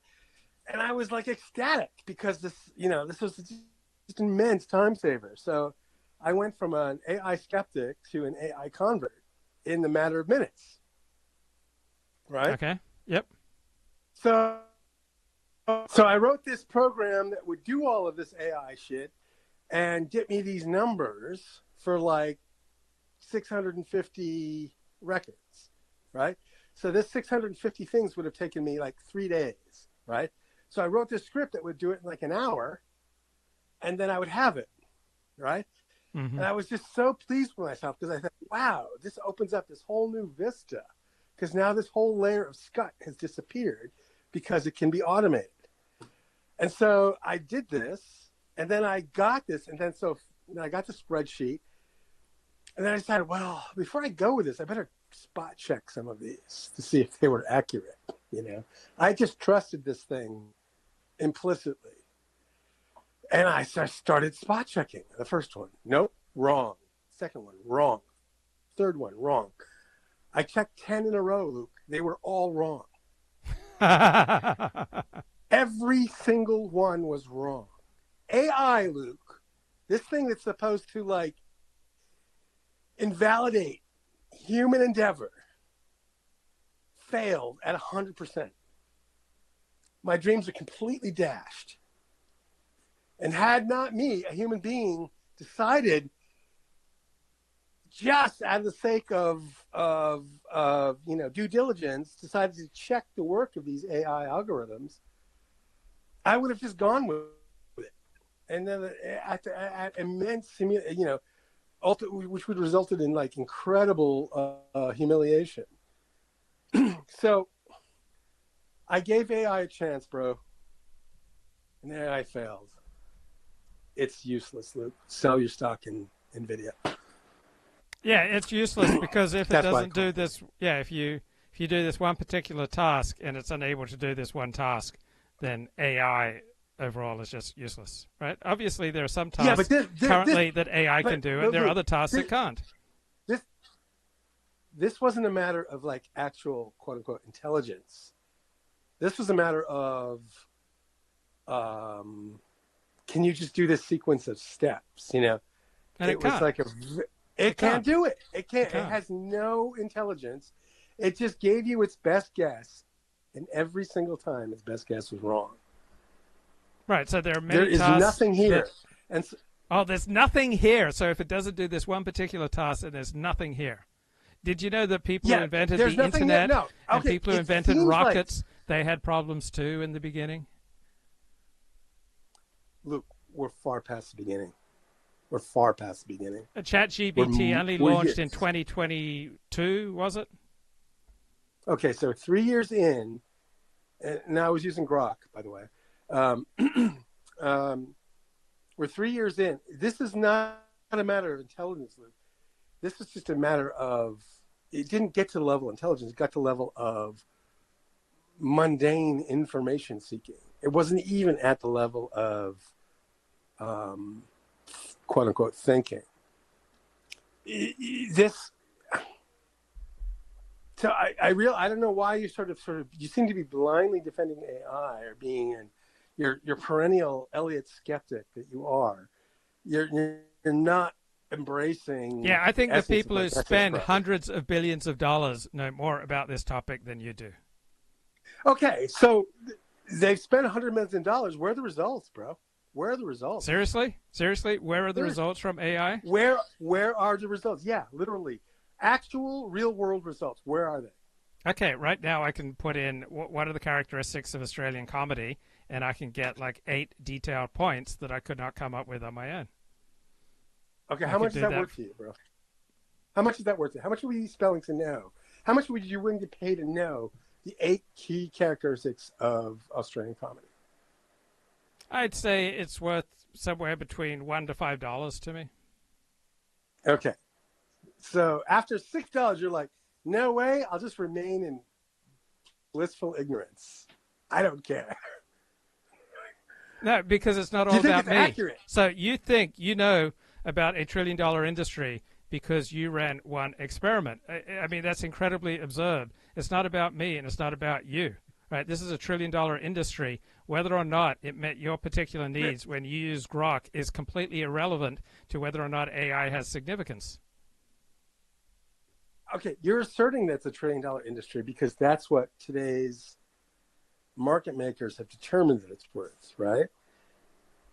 But I went on to like a hundreds of dollar industry and it failed. It just failed at a very, very basic level. And what industry had zero failures? Tell me one industry that had zero failures in the development of that industry. No, but Luke, the thing I was asking it to do, it couldn't do, was so bloody simple. It was so simple, Luke. It was like, should I hire a Filipino $1 an hour to do this? Or should I see if AI can do it? No, I should have hired the Filipino because at least they would have got it right. The AI got it wrong. And you think you therefore got an answer about $1 trillion industry based on your I'm test. just saying it's way overblown. I'm saying it's way overblown by a magnitude of 1,000. Based on your one anecdote. A million. No, you had one anecdote. And It's based on that. Luke, where are these real world examples? I gave it a great shot. I gave it a shot, Luke. I gave it a very trivial task and it failed. Very, very trivial. Did you know that there are some things that you do really well and there are other things that you don't do as well? And if someone said to me, hey, I hired Elliott to... Luke! Let me finish my point. If someone tells me, hey, I asked Elliott to do task XYZ, and it's not something that was in your strengths, all right, that wouldn't mean that I would then dismiss any value to you. You dismiss $1 trillion industry because one task it doesn't show up on. There's nobody who's awesome at everything. Individuals and software have things that they are good at and things that they're lousy at. It is a putative $1 trillion industry. I'm saying it's possibly a $1 billion industry. Possibly. And lots of capital is being squandered thinking because some Silicon Valley investors have convinced the dim-witted populace that this is something worthy of investing in, on par with the invention of the automobile. It is not. Do you know how much was invested in AI in just 2023? $142 billion. Okay, and it still couldn't perform. It still couldn't perform a that rudimentary one task. task. And you, why would you think that's significant? Because the people don't invest $143 billion in an industry that's theoretically going to revolutionize the American economy. They just assume, I would assume that they assume that it's given that this thing can actually accomplish rudimentary tasks. I said, okay, let's see if it can accomplish this rudimentary task. It could not. Oh my God. If only those people who are spending hundreds of billions of dollars understood this. Okay, so do you remember pets.com, bro? I do. How much did that lose? I don't know, something like $10 billion. Okay, so money spent $10 billion in 2001 dollars, right? Oh, those are real dollars. Yeah. So what is that in 2025 dollars? Yeah. So there was an internet boom and bust, and there have been boom and busts in daffodils.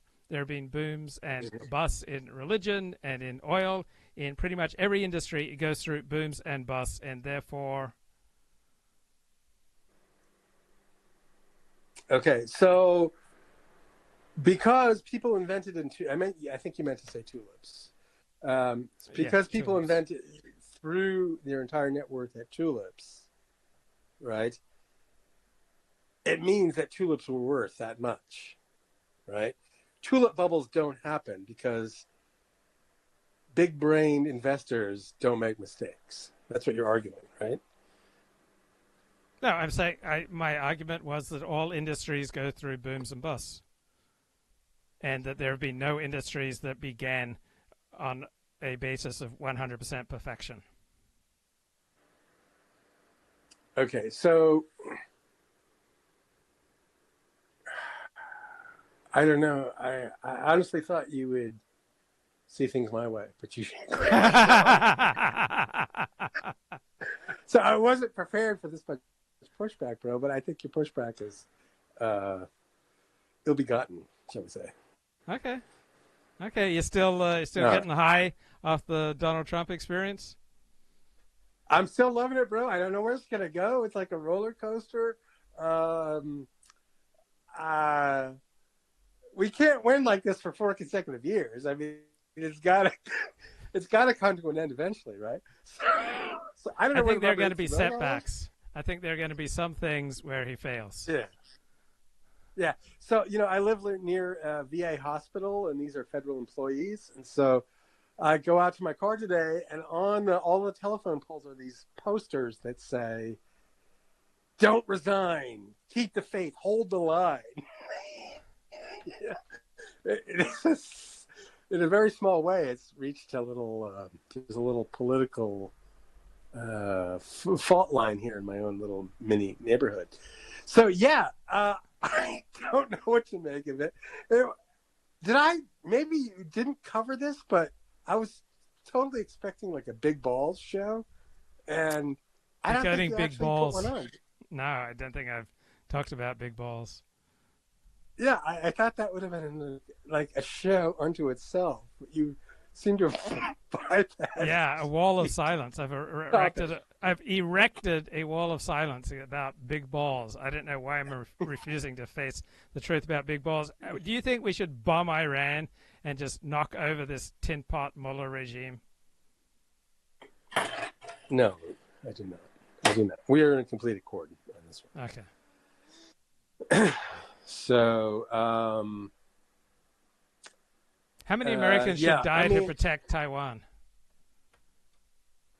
No, 0, dude. Empty set. No. They're pathetic, aren't they? I mean, they can't even be bothered to defend themselves.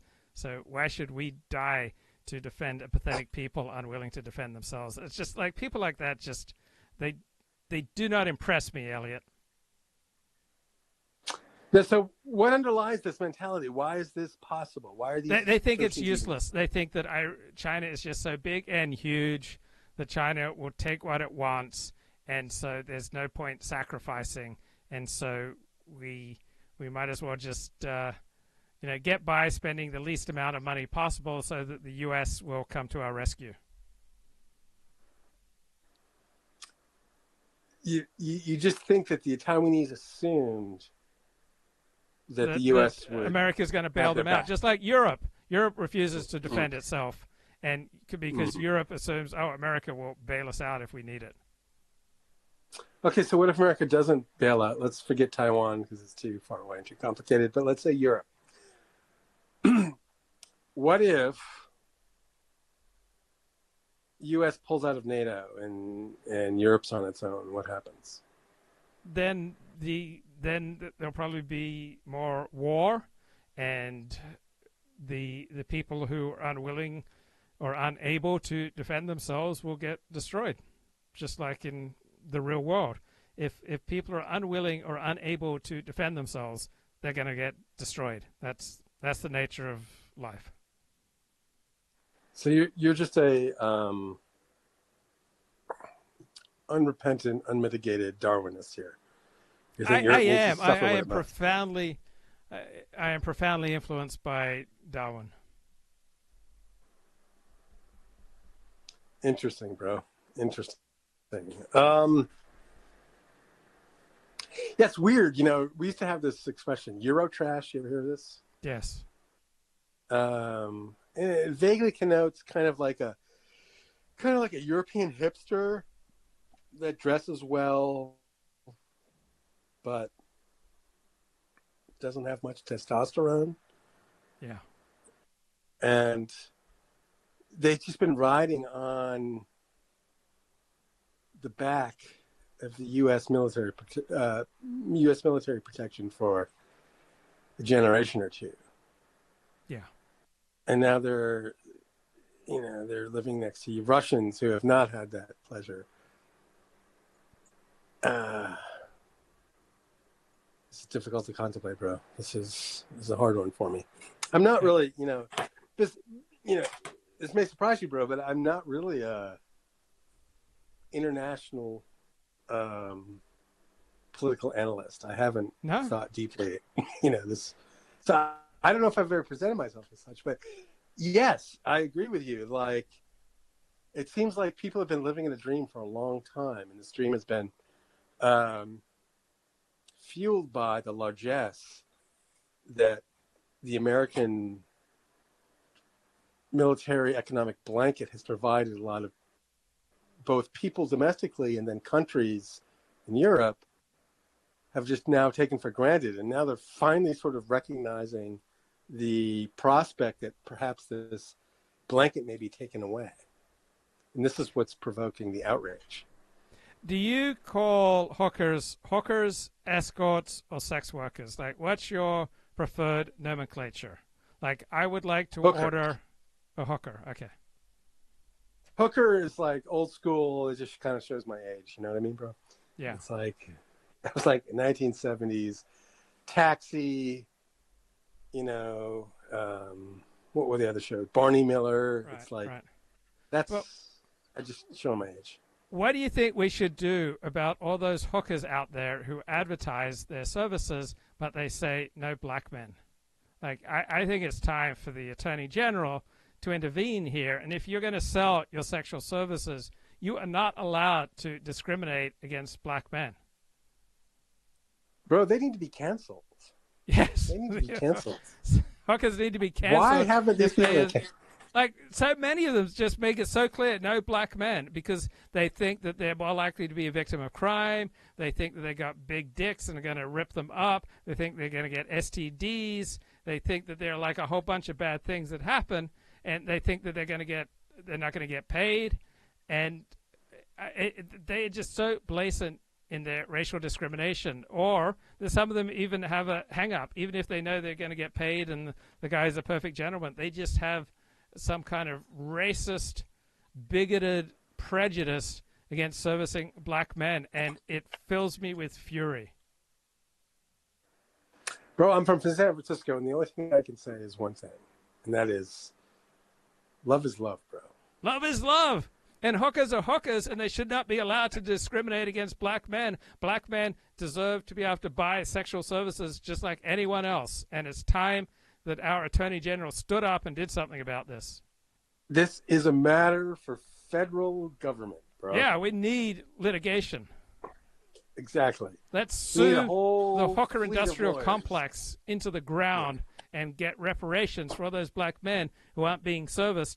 You know, it's particularly like the higher end escorts who are just so racist, like the most educated, right? The most expensive are also the most racist.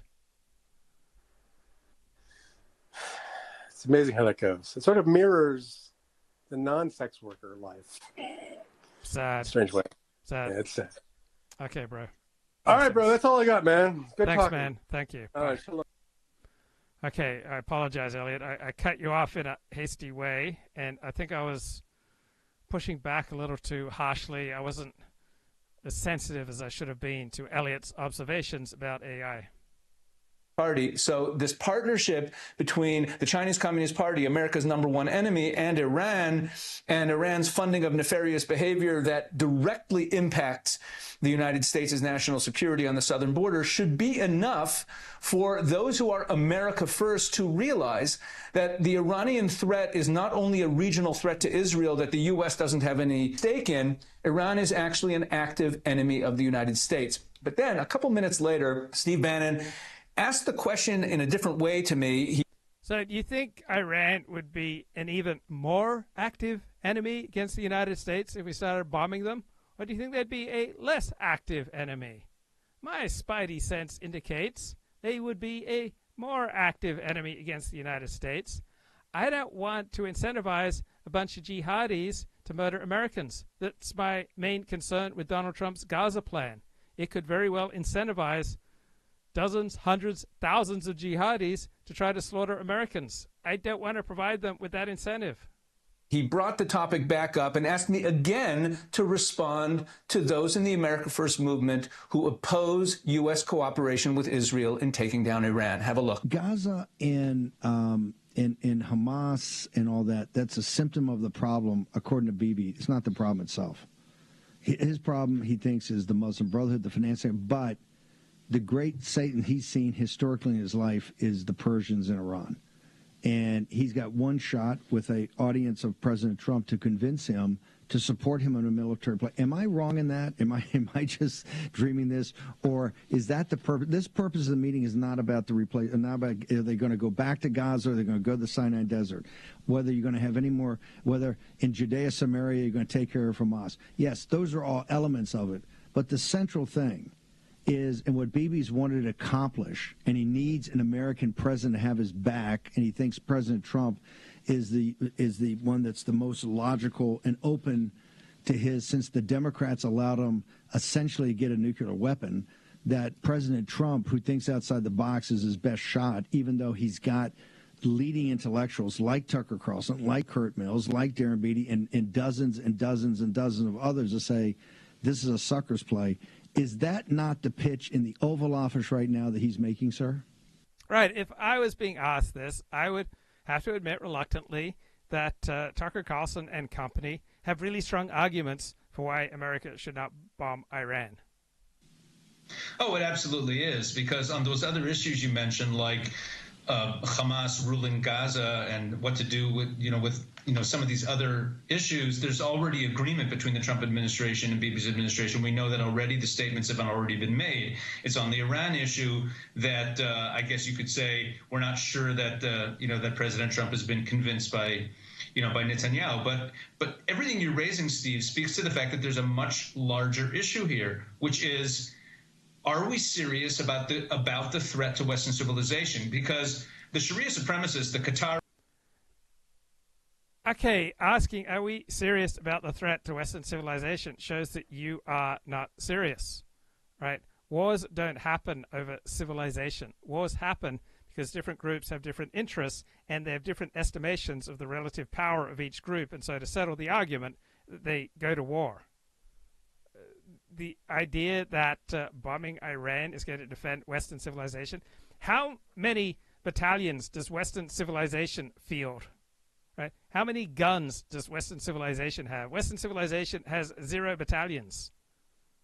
Western civilization is not a useful term when thinking about deploying our military to go attack another country on the other side of the world. Right? We should not be attacking Iran or anyone for the sake of Western civilization. The United States of America is composed of particular people who have particular interests, and safeguarding and promoting those people and their offspring should be the primary task of the United States of America, not bailing out a bunch of losers in Iran and Taiwan who are unwilling to fight for their own interests. The Muslim Brotherhood and the Shiites in Tehran, they're very serious about their desire to defeat our civilization. And I don't. So do you think they'd be even more serious if we started invading them like we did in Afghanistan and Iraq? Do you think they'd be even more serious about fighting out civilization if we start overthrowing their governments like we've done all over the world? Maybe if we stop abusing them and penetrating them and invading them and occupying them, maybe they will have less incentive to slaughter us. I see that resolve coming on our side the same way. Are we serious about winning? Are we serious about our civilization? Someone who wants to make the case for bombing Iran on the basis of, are you serious about Western civilization, is not a serious thinker. All right, what the hell does a rabbi know about these issues? Right? There's absolutely nothing in being a rabbi that makes Pesach Wolicki competent or possessing of expertise to answer Steve Bannon's question. Defeating the enemy that is seeking to take it over. Look what's happening in Europe. Look what's happening, with Sharia supremacy there. And I think, a question to Tucker and Darren Beattie and all that side of things is, are you actually serious about this battle, this clash of civilizations? Are you willing to surrender in this clash? Are you accommodationist? Look, civilizations don't go to war with each other. All right, countries go to war with each other. Nation states go to war with each other. So what are these guys' credentials? All right, he's a professional Jew. All right, he's a professional pro-Israel activist. He has a background in Torah. He's all for Jewish-Christian understanding. All right, get Christians on board to defend the Jewish state. He talks a lot. He writes a lot. He's got opinions. But there's absolutely nothing that I see that equips him to have any expertise with whether or not the United States should be dropping bombs on a country on the other side of the world. And he's been a pulpit rabbi. He's headed a yeshiva. He has worked for places that promote Jewish-Christian understanding and cooperation. He is into blessing Bethlehem. He made Aliyah to Israel. He's got 8 kids. Look, I I have a great deal of emotional resonance. Like, what he says makes me feel good, but I fail to see I don't see much here that creates a compelling case for the United States to bomb Iraq. Why are we so afraid of victory? As opposed to the first time I answered the question, where I dealt more with the geopolitics of the situation, in this response, I was speaking to something much deeper. The Iranian regime and all of the other jihadist elements in the Middle East, much of whom are funded and backed by the Iranians. And look, this guy's an ethnic hustler, right? He's a professional Jew. He's a professional pro-Israel activist, and so I agree with him on a lot of things because I'm, super Zionist myself. But he has zero expertise in these topics, right? He is speaking the same way that a lobbyist would speak on why his particular industry deserves tax breaks. And again, by extension, they're backed by the Chinese Communist Party, actually have a goal of taking down the Western world. Think about all the unrest that we've seen throughout Europe and on American college campuses and the impact of jihadist ideology. You'll be pretty shocked if I do not find his arguments impressive. Welcome to Jesse Waters Primetime tonight. I think just the spirit of the country's taken on a whole new life. I thought it would be a good thing for the country to have the president be at the game. Trump, the Eagles, and the art of the comeback. Hulk Hogan joins Primetime.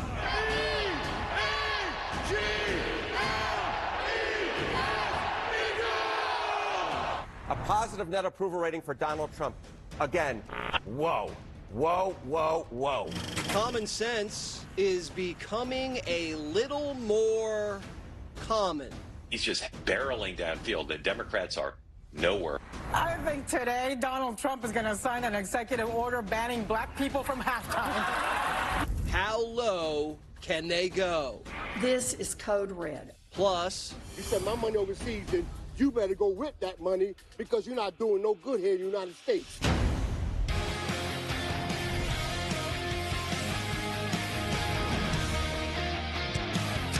The Eagles and Trump have a lot in common. The Birds upset the Patriots, then lost a rigged one to the Chiefs, then last night got revenge. Trump, the underdog, beat Hillary, lost a close, controversial one to Biden, then got his payback. The Eagles won the first Super Bowl of Trump's first term and the first Super Bowl of his second. But this time, for the first time in American history, the president was at the game. History already in the building tonight as President Donald Trump becomes the first sitting U.S. president ever to attend a Super Bowl game live. Bret Baier sat down with 47 at Mar-a-Lago for the traditional Super Bowl interview that Biden blew off. And here's why. You know, you are going to be the first sitting president to attend a Super Bowl. It's a big day for America, always is. What made you want to do it? Well, first of all, I'm very surprised to hear that. I would have assumed many presidents came, but I think just the spirit of the country's taken on a whole new life. I thought it would be a good thing for the country to have the president be at the game. 8 years ago, football players were kneeling for the national anthem, and now they're shaking hands with Donald J. Trump. The president also met with terrorist attack victims and first responders on the field. The NFL posted a picture of 47 for the first time ever. And in the suite, here he is with Commissioner Roger Goodell, probably complaining about the new kickoff rule. Ivanka and Eric were also there, and there's the Prince of Monaco. Primetime cannot understand what the Prince of Monaco is doing in a suite with Trump at the Super Bowl, but we're going to find out, and we've put the whole team on it. This is how Trump thought the game was going to go. Watch. You're a sports guy. You're a football fan. Size up these two teams. I'm a big fan of both teams. They're sort of different. In Philadelphia, you have one of the greatest running backs, Saquon. You know, Saquon had an uncle who was a great fighter, and Iran Barkley, his name was. So you have a great running back. You really have a great quarterback. The other team, the quarterback really knows how to win. He is a great, great quarterback. So game prediction? I hate to do it. I guess you have to say that when a quarterback wins as much as he's won, I have to go with Kansas City. At the same time, Philadelphia has a fantastic game. It's going to be just a great game. Terrible pick by the president. Terrible. Most of my staff picked the Chiefs, too. They're mostly Giants fans. I can't forgive them, but I can forgive the president because he was probably campaigning while we were watching the Birds tear it up all season. After the game, he said, quote, "The only one that had a tougher night than the Kansas City Chiefs was Taylor Swift. She got booed out of the stadium. MAGA is very unforgiving."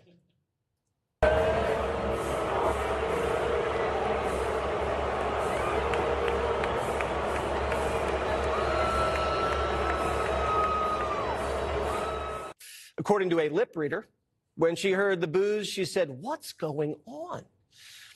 Well, there were a lot of Eagles fans at the Superdome and a lot of fans with common sense. Take a listen. Through the perilous fight, o'er the ramparts we watched. If you opened up a time capsule in 2017, the last time the Eagles won the Super Bowl, and you saw Taylor Swift getting booed and President Trump was still president and getting cheered, you'd be like, what is going on? Trump's unifying America against Taylor Swift and the Chiefs, and it's a great thing. We're all sitting around watching the TV, hating the right people. Not hating Taylor, hating the Chiefs. Everybody was sick of Kansas City winning and getting special treatment. You know what I'm talking about. Referees shouldn't decide football games, just like the media shouldn't decide elections. At one point in the fourth quarter, it was 40-6. We were up 5 touchdowns on a so-called dynasty, and we were the underdog. Eagles' favorite play, the brotherly shove.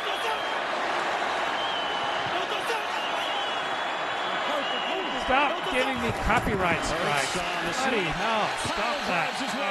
Oh, stop. He's done his best. Oh, man. I'm just trying to play. You can't be putting... Oh, man, this is going to cause me so much trouble. What the hell? Oh, God. Thanks a lot, Jesse. Nick, Super Bowl champions. What does the moment mean? Man, God's blessed us very much. He gave us all the talents to be able to get here. So first and foremost, thanks to him. Thank God. Thank you, Jesus. You got back, and now you're a champion. How does that feel? You know, God is good.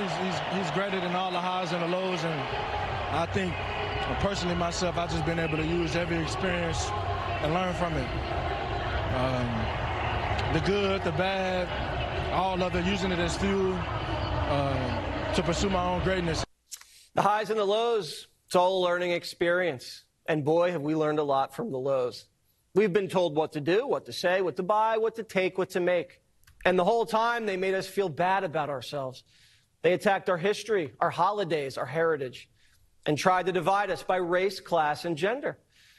And then they gave away all we had to sleazy donors in foreign nations. That ugly period's been vanquished. Industriousness, optimism, patriotism aren't the subject of ridicule. You could even see it in the commercials. America was founded on an idea of freedom. Come on. Pride. You're gonna give me copyright strikes, bro. Oh man, I just can't deal with it. I need to finish off watching season 2 of Lioness. Eat some good Mexican food. I'll talk to you later. Bye bye.